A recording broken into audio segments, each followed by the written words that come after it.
بسم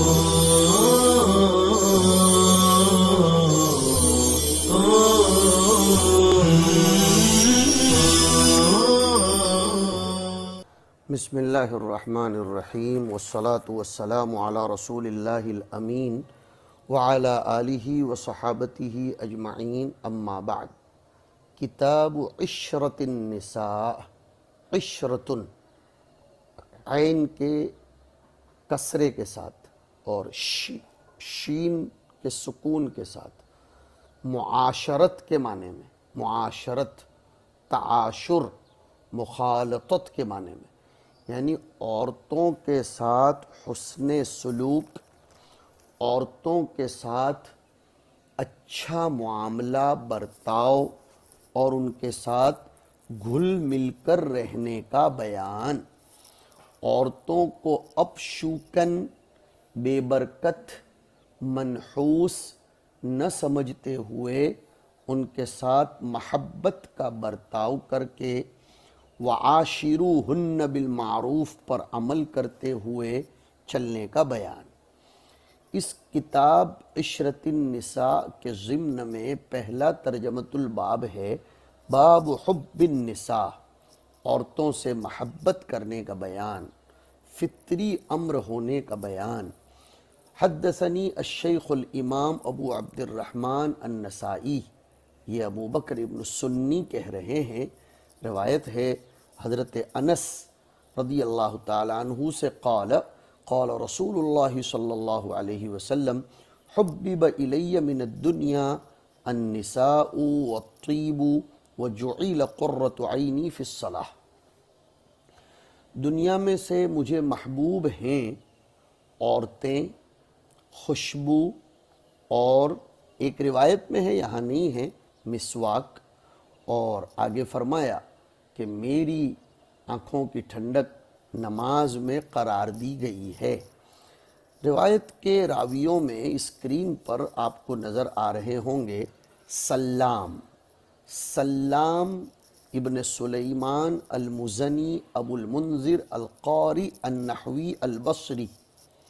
نزیل الکوفہ، صدوق یہیم، اور بعضوں نے لکھا لیس بمتقن فی الحدیث، امام عاصم کے پاس قرات پڑھی تھی، ابو عمرو الدانی کے پاس بھی،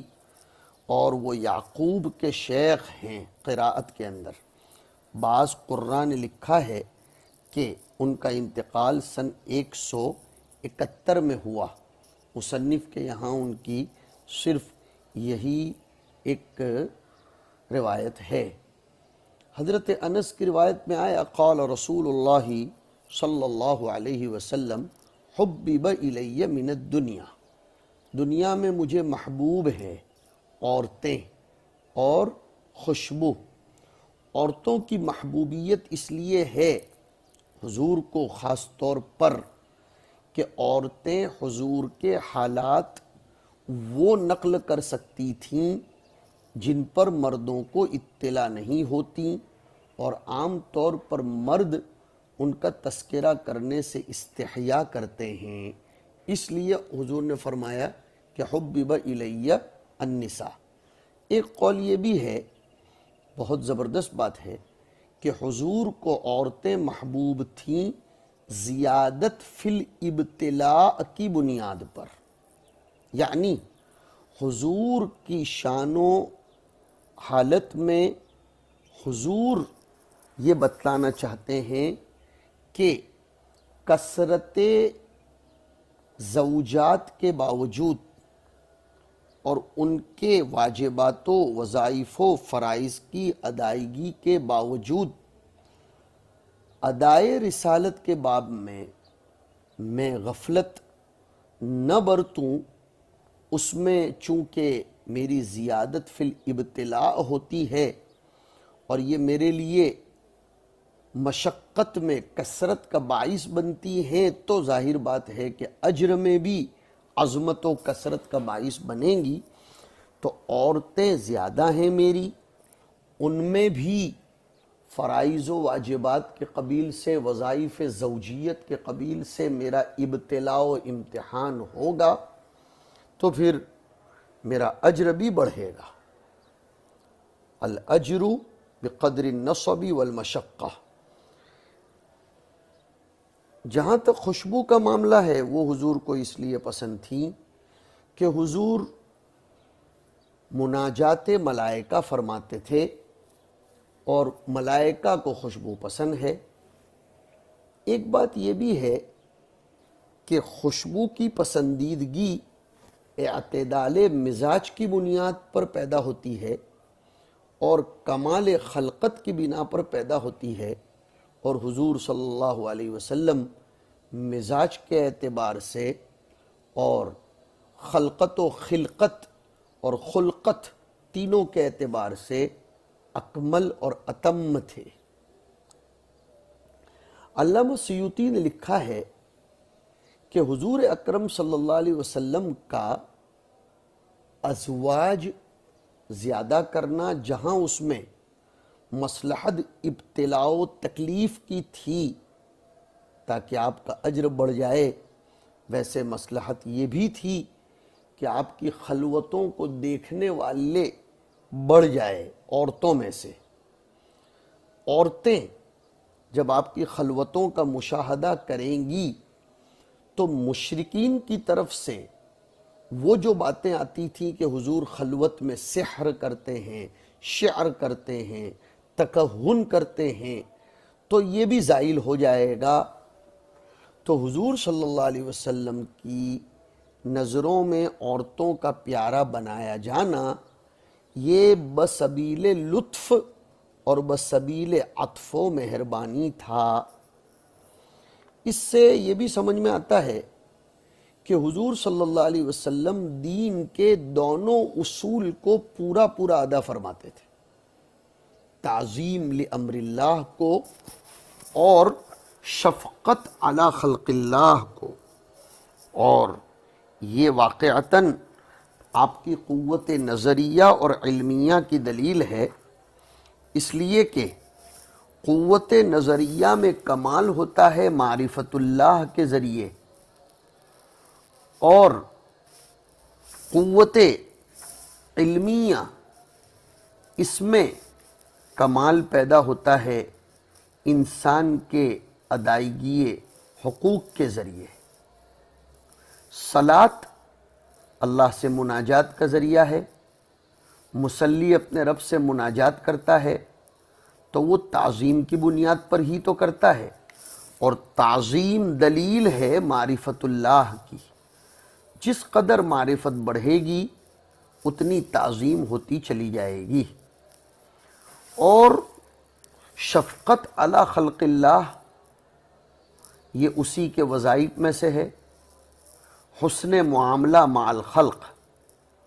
اور پوری مخلوق میں شفقت کی زیادہ حقدار یہ انسان کا اپنا نفس، اس کا بدن اور اس کے ماتحت رہنے والے لوگ ہیں۔ حدیث میں آیا نا، ابدأ بنفسک ثم بمن تعول، اور خوشبو کو خاص طور پر ذکر کیا گیا۔ مباشرت النساء الذ الاشیاء ہے بالنسبت الی البدن،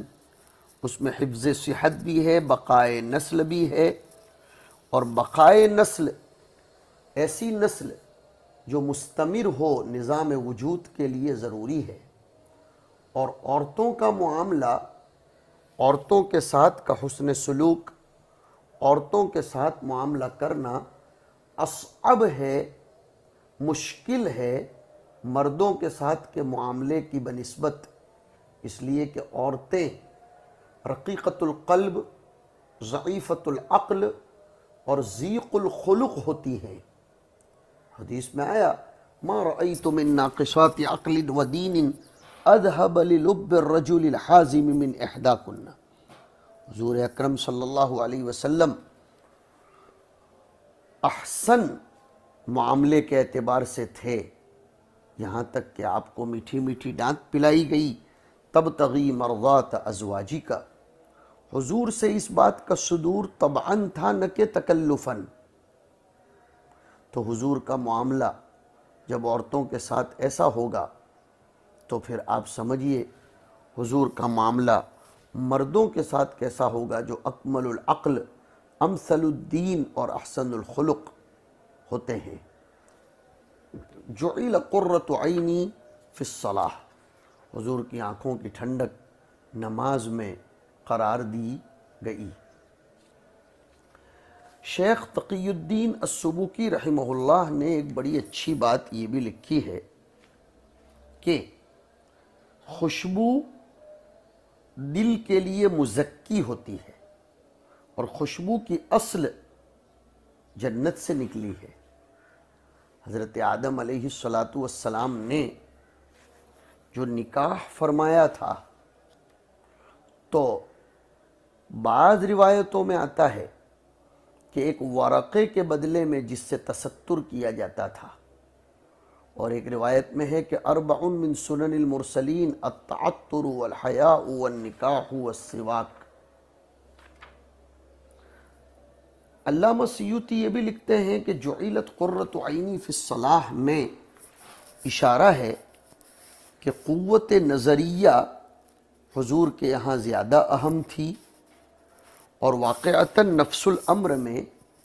یہ شرف کی بات ہے کمال قوت نظریہ کا ہونا۔ یہ بات کہ صلاۃ کو مؤخر کیوں کیا گیا، تو وہ ترقی من الادنی الی الاعلی تدریج تعلیمی کی بنیاد پر، کہ تعلیم میں تدریج کا اسلوب ہو، ادنا سے اعلیٰ تک لے جایا جائے۔ اور طیب کو نساء پر مقدم کرنے کی حکمت حافظ سیوطی نے لکھی کہ حظ نفس مقدم ہوتا ہے حظ بدن پر شرف کے اعتبار سے۔ حکیم ترمذی لکھتے ہیں نوادر الاصول میں کہ انبیاء نکاح زیادہ کرتے تھے فضل نبوت کی بنا پر، کہ نور جب اس سے صدر بھر جاتا ہے تو وہ نور عروق میں بھی، رگوں میں بھی اس کا فیضان ہوتا ہے، تو نفس تلذذ محسوس کرتا ہے، رگیں بھی تلذذ محسوس کرتی ہیں، تو پھر شہوت اور بڑھ جاتی ہے، اس میں حرارت غریزیہ اور قوی ہو جاتی ہے۔ حکیم ترمذی کے الفاظ ہیں کہ النور اذا امتلأ منہ الصدر ففاض فی العروق التزت النفس والعروق فاثار الشہوت وقواها۔ نیز یہ بھی تو آیا کہ اعطیت قوت 40 رجلا فی البطش والنکاح وَأُعْطِيَ الْمُؤْمِنِ قُوَّةَ 10۔ نیز حضور اکرم صلی اللہ علیہ وسلم کے لیے 4 سے زیادہ نکاح کرنے کی اباحت کا راز یہ بھی لوگوں نے بتلایا ہے کہ اللہ تعالیٰ بواطن شریعت کا نقل چاہتے تھے، اور ظواہر شریعت کا بھی، اور ان چیزوں کا بھی جو قابل استحیاء ہیں اور ان چیزوں کا بھی جو قابل استحیاء نہیں ہیں۔ چونکہ حضور صلی اللہ علیہ وسلم اشد الناس حیاء تھے، تو اللہ نے حضور کو کثرت سے ازواج عنایت فرمائیں تاکہ وہ حضور کی شریعت کو اور شریعت کے ان اجزاء و خلوات کو نقل کر سکیں جو مردوں کو نظر نہیں آتی، اور حضور کے ان اقوال کو سن کر نقل کر سکیں جن کو نقل کرنے میں عام طور پر استحیاء ہوتی ہے۔ یہ ہوگا تو نقل شریعت میں تکمل پیدا ہوگا، جیسے مسائل غسل، حیض، عدت وغیرہ عورتوں ہی سے تو پتہ چلے۔ حضور نے شہوتاً کثرت نکاح نہیں کیا تھا، اور نہ ہی حب وطی میں، معاذ اللہ، حضور کو تو عورتوں کی پسندیدگی صرف اور صرف اس لیے تھی تاکہ باعث حیا چیزوں کو حضور سے نقل کیا جا سکے، نقل شریعت میں ان کے ذریعے اعانت حاصل ہو جائے۔ یہ خاص حکمت تھی حضور پاک علیہ الصلاۃ والسلام کے نزدیک عورتوں کے محبوب ہونے کی۔ بعض علماء نے ایک اور بھی بات لکھی ہے کہ نماز جامع ہے فضائل دنیا اور آخرت کو، تو اس کو ایک صفت کے ساتھ زیادہ کیا عطف الخاص علی العام کرتے ہوئے کہ جعلت قرۃ عینی فی الصلاۃ، اور طیب کو مقدم کیا گیا اصلاح نفس کی بنیاد پر کہ طیب کے ذریعے نفس کی اصلاح ہوتی ہے، اور پھر عورتوں کو لایا گیا تاکہ عورتوں کے ذریعے اذن نفس کا اماطہ اور ازالہ ہو جائے، نفس کی تکلیفوں کا ازالہ اور اس کا خاتمہ ہو، اور پھر نماز کو لایا گیا تاکہ نفس بالکل صاف ہو جائے شوائب، شکوک و شبہات سے اور شواغل سے خالص ہو جائے۔ اس روایت سے سمجھ میں آتا ہے کہ محبت النساء دیگر ملاذ دنیا کی محبت اگر حقوق عبدیت میں ادائیگی میں خلل کا باعث نہ بنتی ہو تو کوئی بری بات نہیں ہے، کوئی نقصان نہیں ہے۔ اس کے بعد کی روایت ہے علی بن مسلم الطوسی کے حوالے سے عن انس رضی اللہ عنہ قال قال رسول اللہ صلی اللہ علیہ وسلم حبب الی النساء والطیب وجعلت قرۃ عینی فی الصلاۃ۔ اس کے بعد کی روایت ہے احمد بن حفص کے حوالے سے عن انس بن مالک قال لم یکن شیء احب الی رسول اللہ صلی اللہ علیہ وسلم بعد النساء من الخیل، حضور صلی اللہ علیہ وسلم کو عورتوں کے بعد سب سے محبوب اگر کوئی چیز تھی تو وہ گھوڑے تھے۔ علامہ سندھی اپنی شرح میں لکھتے ہیں کہ حبب الی من دنیاکم میں خیل کا تذکرہ چھوڑ دیا گیا اس لیے کہ خیل من دنیاکم نہیں ہے بلکہ من دینکم ہے۔ شاندار بات لکھی ہے، اس لیے کہ خیل اور گھوڑا آلت الجہاد ہے، اور جہاد امور دینیہ میں سے ہے، لہذا اس کا آلہ بھی امور دینیہ میں سے۔ یہ بات اور ہے کہ کوئی کہہ سکتا ہے کہ صلاۃ کا تذکرہ کیا گیا جبکہ صلاۃ یہ بھی تو امور دین میں سے ہے، یہ بھی ایک بات قابل توجہ رہے گی۔ بہرحال تو حضور پاک علیہ الصلاۃ والسلام کو گھوڑ سواری، گھوڑے یہ بھی پسند تھے، اس لیے کہ وہ جہاد کا آلہ ہیں۔ اب مقاصد شریعت تو یہی ہیں کہ جن کے ذریعے جہاد میں تقویت ملتی ہو، جن آلات کے ذریعے، جن طرق کے ذریعے، جن وسائل کے ذریعے جہاد میں، اب ہم ذرا اس کو عام کریں گے، چاہے جہاد بالقلم ہو، جہاد باللسان ہو، جہاد بالذہن والفکر والنظر ہو، ان سب تک جو آلات و وسائل مؤدی و مفضی ہوتے ہیں وہ بھی محبوب ہونے چاہیے۔ ہماری یہ کتابیں، ہمارا یہ مطالعہ، ہمارا یہ پڑھنا پڑھانا، خاص طور پر فرق باطلہ کے مخالفت میں جو دلائل قائم کیے گئے ہیں ان کو سیکھنا سکھانا، یہ بھی انہی میں سے ہے۔ تو مقاصد شریعت کے عموم کے پیش نظر وہ بھی ہمیں محبوب ہونے چاہیے، سمجھنے کی ضرورت ہے۔ مقاصد شریعت کو سمجھو گے تو روایات میں عموم کی جان پڑے گی اور وسعت پیدا ہوگی، اور اس سے اعطیتو یا اوتیتو جوامع الکلم کی شان نکھر کر اور بکھر کر سامنے آئے گی، شان رحمت للعالمینی بھی سامنے آئے گی۔ تو یہ میں گھوڑوں پر سے بول رہا ہوں کہ گھوڑوں کی محبت کی وجہ یہ ہے کہ وہ آلت الجہاد ہے۔ تو جن چیزوں سے مزاولت و ممارست آلات الجہاد کے قبیل سے ہو وہ سب محبوب اور پیاری، اور اس میں اشتغال و انشغال بھی محبوب و پیارا ہونا چاہیے۔ وصلی اللہ علی النبی الکریم۔